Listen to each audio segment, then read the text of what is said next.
Hello and a very warm welcome to ET Studios, ET Brand Equity and CleverTap. I'm Divina Lasson, and on this exciting series, we're here to decode the customer engagement crystal ball, top trends for 2025. Now, customer engagement is evolving faster than ever. What worked yesterday may not work tomorrow. As we step into 2025, brands must move beyond traditional push-based interactions and embrace a dynamic, customer-led approach. Today, we dive into the biggest trends shaping the future of customer interactions with insights from the biggest industry experts. Let's explore what's next in customer engagement crystal ball. Joining us is a very esteemed panel of experts: Anuj Malhotra, VP India Business, CleverTap, and Chirantan Sharma, Product Head, Furs and Petals.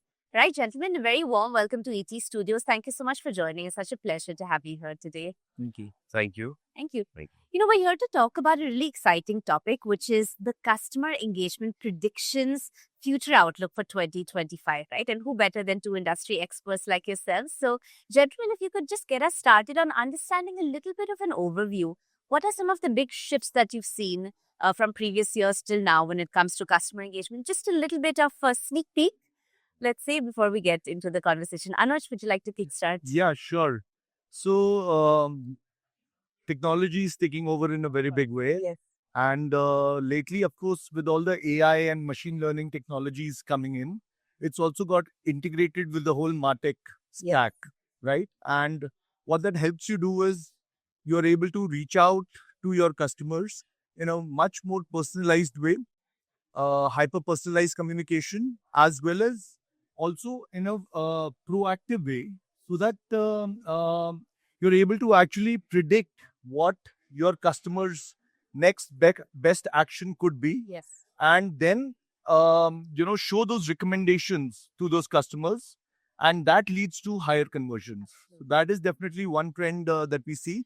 Another one that I'm seeing lately, earlier it was about the messaging channels like SMS, email, WhatsApp. But what if you are able to use your app or the digital property, the web itself, right, to personalize and show him a screen which is personalized to them, right? Or if it's a New Year day, it's Diwali coming up or Christmas coming up, how do you personalize that experience and change the screens, change the icons on the screens, Wow. so that the user feels that the app is directly talking to the consumer. So, personal interface per customer that you engage with. That's right. Yes. Fascinating. So that is definitely one of the new things. Okay, excellent. Thank you for that. Yeah. Let's get you in. Yeah, so like I was just talking about personalization. So I think when it comes to customer experience, three things are becoming very important. One is personalization. Second is the expectation of customer is to get things real time, and it should be frictionless. When I talk about frictionless, a lot of us travel through Uber when we are trying to get out of the Sure, yes. Uber. We don't even wait for a second to make a payment. So that's like, the users should not even realize that what is happening. So these three are, big pillars when it comes to, customer experience. And as we talk about 2025, some of these, were dreams of all the marketers and customer, experience experts. But with AI coming in, Yes. the mass, hyper personalization is really possible now. I mean, you can have agentic AI that we have been talking about. So that is, what is going to change the game now. That's what I expect in 2025. Yeah. Thank you, gentlemen. You've set such a great context here, so much to deep dive into. Yeah. Chirantan, I'd like to pick your minds though on some of the challenges that you face, right? Because of course we're talking personalization, Yeah. hyper personalization, where we understand very well what is the role of AI and emerging tech. But what goes hand in hand, of course, is the customer's expectation for privacy, right? So just a real time, realistic, on ground Yeah. connotation from you on how this actually pans out. Because surely from the brand's perspective, to keep both in balance must be quite hard. So I'd love to get your perspective Yeah. here. So I mean, there is a boundary that we should not cross. Let me just say this way: when a user is browsing on the website, and previously user has purchased, say, in our case, because we are the gifting experts. So if they have purchased flowers or cakes, you can show the similar products. But when you see that they also send a lot of personal messages to their loved ones when they send a gift, and when you start using that information and start interacting with them, then it becomes a shock. That is, it's like a shocker. Yes. And I will say that's creepy actually, because if somebody is saying that your wife, whose name is XYZ, her birthday is coming, then it's like sometimes crossing the boundary. So that's the challenge where you draw the line. I think so that all security, privacy has to be maintained. It should be in the limits. That's what I say. And we face this challenge Yes. because after a point of time, you have to slowly move towards, if you want to give the real hyper personalized experience. So this is a challenge where to stop. Yes, Yeah. exactly. Anush, love to get you in here. Yeah. Maybe some solutions that CleverTap has for this very real on-ground issue that brands must be From a tech facing. perspective, of course, there's a lot of privacy, security, encryption, all that is built in. But and I think that is no longer a concern. Data is going out to the cloud, and but there is enough security measures being taken, and that the data is secure. But I think to the point that he just made, it's also about how intrusive do you want to be, right? And if you get too intrusive, it's a complete turn off, so to say. And that's where the brands need to draw the boundaries. And as long as it's personalized, it's contextual, but it's not like a push so much, but more like a connection that you can build with the brand and your consumer. It works. Absolutely. Yeah. Is this also one of the big trends, the push versus pull approach? Can you give us a little bit of Definitely. insight on that? Definitely. So in the past, there was a lot of, like broad-based marketing, non-personalized marketing happening. But brands have more and more realized that that does not deliver the ROI. And if you can just be more sensitive to your customers and have a very personalized approach, that creates a pull for the brand, and that gives you the kind of in ROI on the investment that you made. Yeah, Yeah. absolutely. Chantan? Yep.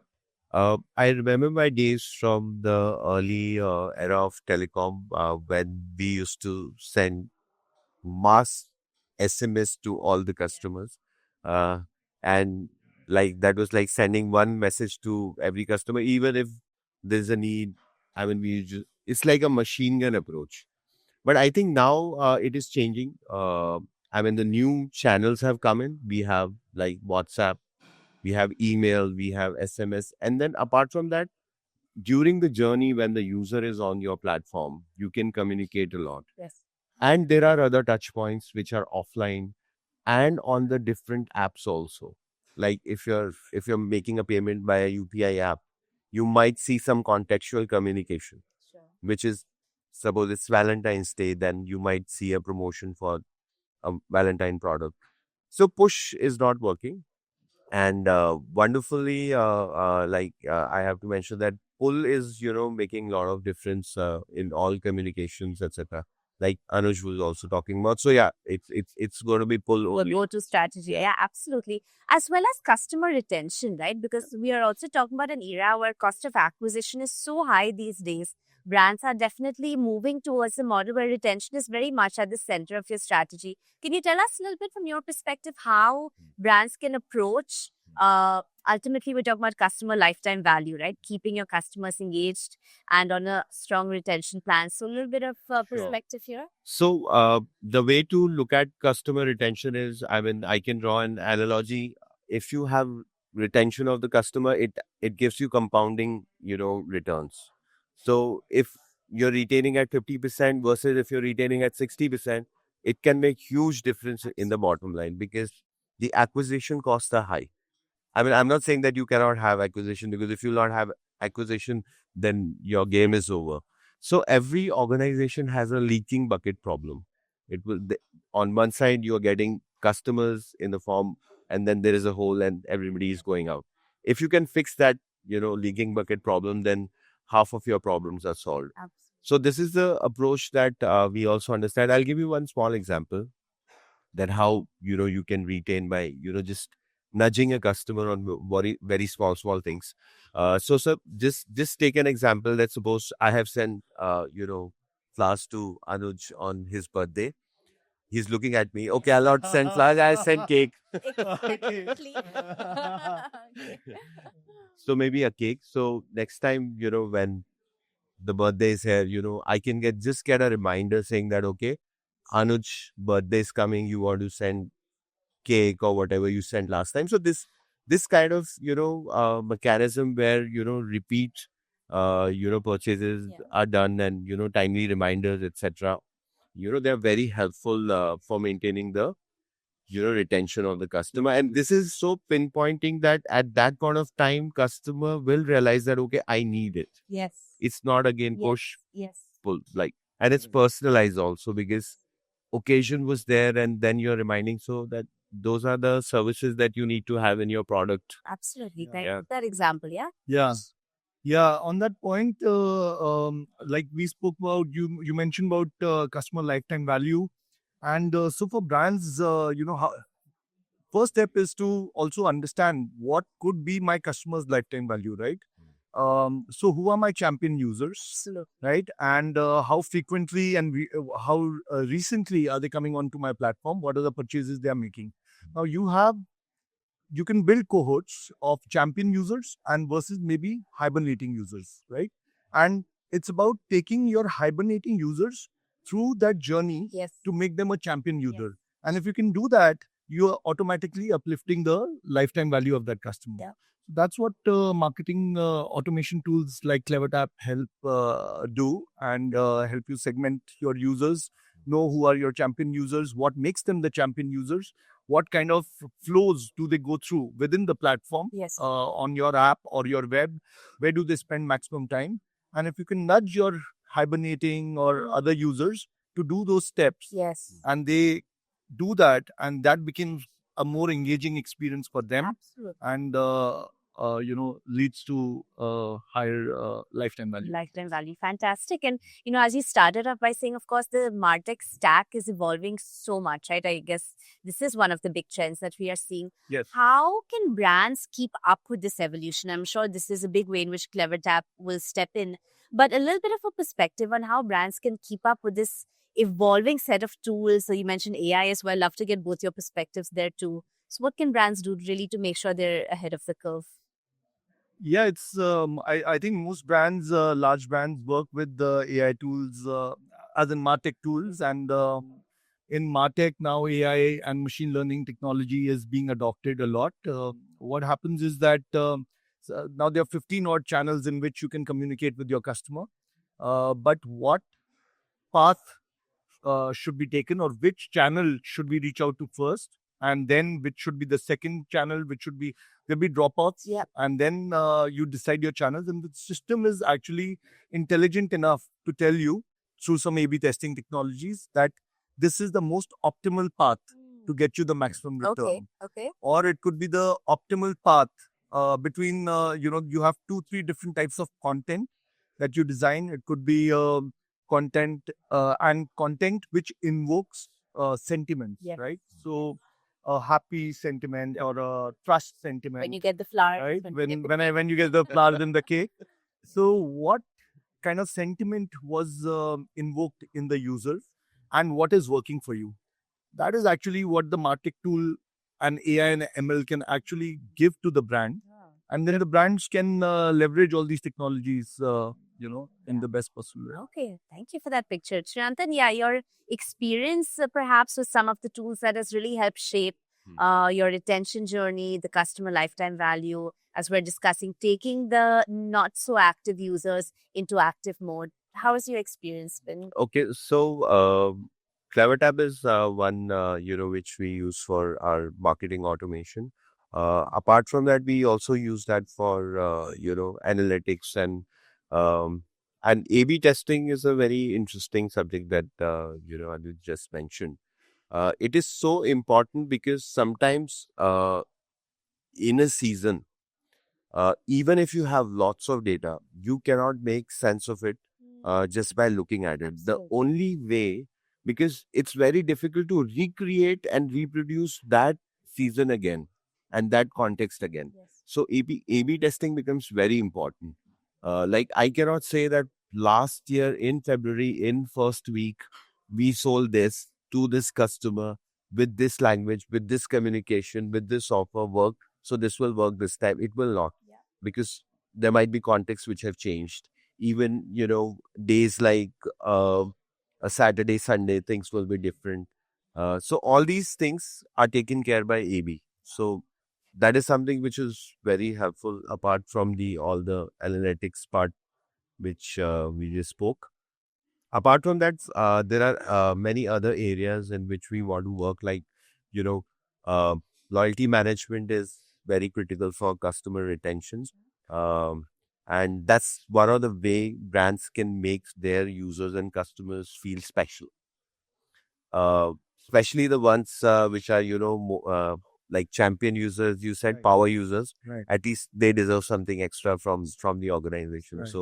So those are the tools. And with, like I said, AI coming in, a lot of things are going to change, and it's already started changing as we see, as we Actually, that's progress. a very important point you brought up.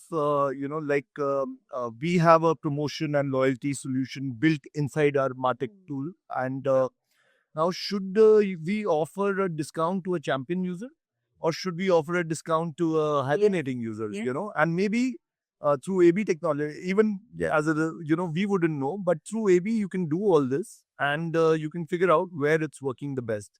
At the same time, it should not become a revenue drain for the Yeah. brand, right? Absolutely. Finding that fine line, creating the balance. Of course, we're talking about AI so much here. I must ask at this point, what is your take on AI chatbots, right? Because that's a big thing that we're seeing these days. Do you foresee in 2025 that the AI-based chatbot can really enhance the customer engagement, or is the human touch still very necessary in this space? I'd love to hear your opinions here. Yes. Uh, of course, it's very important as a channel, and it it actually helps. At least the frequently asked questions, 80% of those get answered in a very simplified way, etc. But the human touch will not go away. That definitely needs to remain. Um, at least that's how I look at it. Yeah. Yeah. Okay. Balancing act. Yeah. Yeah. So the way I look at it, is, let me give you one example. So I saw a YouTube clip a few days back, and it's like a Disney World where uh, a person is trying to propose to her girlfriend, and there's a castle, and then there's a stage, and he gets onto that stage, and he's in that moment, and then suddenly the security guard comes and he says, no, no, no, you can't do this here, and everybody's watching, and then they're recording, and then he takes the rings away. Yeah. So at that point of Face time, up. that person is doing his duty. Yeah. That employee is given some SOP that you should not allow anybody to, get on to that stage. Now, when we talk about, customer experience, it's at the end of the day, how the customer felt. So empathy is one. I think the compassion Yes. at that point of time, if that security guard would have just given 30 seconds or 60 seconds more and let that thing happen. Yeah. So it was not a big deal. So whenever you have to do something like that, I mean, you will need humans. Yes. You cannot ignore that. And as we move forward, I feel that, human touch and human contact will be more expensive because the routine tasks will be done by the, bots. Even if there is a customer who's very irritated and a call center agent is, trying to have a conversation, the human sitting on this side, the call center agent, might get agitated, but computer will not. Yes. Computer will keep on saying, I'm sorry, sir, it's okay. Even if the person is, Yes. abusing. Same as with the chatbot. I mean, if you even write whatever you want to write, Yeah. chatbot will not overreact. Right. It will do what computers do best. It will just be normal and behave nicely. So till that level, it is fine. But when I talk about my business, we are in a business of occasions. Lot of emotions are there. So we have to humanize everything. We need, humans on the ground to, deal with the complex situation. When the gifts are not delivered on time or some changes are required, etc. Yes. Yeah. So we cannot, let that go. But yeah, a fine balance will be, definitely required. Fascinating. Yeah, absolutely. Yeah. So on that note, we're talking about the big shifts and the trends that we are seeing. What are some of the trends that you're expecting to see when it comes to customer expectation? Of course, you kickstarted by saying everyone wants everything in 15 minutes. Very Yeah. true. Yeah. So what are some of the trends that your brand, can really prepare for in 2025? So I think this year, if you talk about Indian market, we are there globally. So I'm only talking about the Indian market. Quick commerce is slowly becoming a necessity. 3 years back, I only had a list of 5 or 6 things which I needed in 10 minutes. Yeah. Now I think I read it that even ACs are going to be delivered in 10 minutes. So it's overdone. So we are also delivering to the customer. So we are preparing ourselves for that. So we'll have to be, really fast. Of course, it might not be 15 minutes because it takes time to make a creative, floral arrangement. That's not possible. But whatever is in that limit, so that's one trend. Apart from that, the personalization that we always wanted to do. Every customer is different and the entire journey. So, personalizing that with the help of AI is, second thing that we want to do. Chatbots also. We are doing that. Yeah. Yeah. So that's from us. Anuj, how are you supporting brands to be prepared for all these big demands really that are going to come from the Yeah, customer yeah. side in 2025? Yeah. So besides the things I spoke about, for example, being able to predict Yes. your customers' behavior, or like who are my customers who are likely to maybe drop off from the funnel. How do I, incentivize them to stay on through a loyalty or a promotion solution? But besides that, what we will see more and more happening is that the use of agent tech, Okay. right? And where the marketer can actually, through some prompts, say that, hey, I want to reach out to this segment Yes. and increase my conversion rate by this percentage, right? And then the system will be able to design what should be the segment, what Yeah. time, Wow. what channel, what content, and then shoot it out. So that hopefully we get there in the next. I think we should get there in the next 1 or 2 years. Wow, Yeah. great, exciting. Well, thank you Yeah. for that sneak peek in what to expect. Gentlemen, thank you so much for sharing all your insights so candidly on the next big thing, the crystal ball prediction for 2025. It's been an absolute pleasure to have you here. Thank you. Thank you. Thanks. All right, that's all we have for you in this Power Pack conversation on the customer engagement crystal ball, top trends for 2025. But do stay tuned to ET Studios as we bring you more conversations with India's stalwarts from the world of marketing and much more. Until next time, many thanks for watching.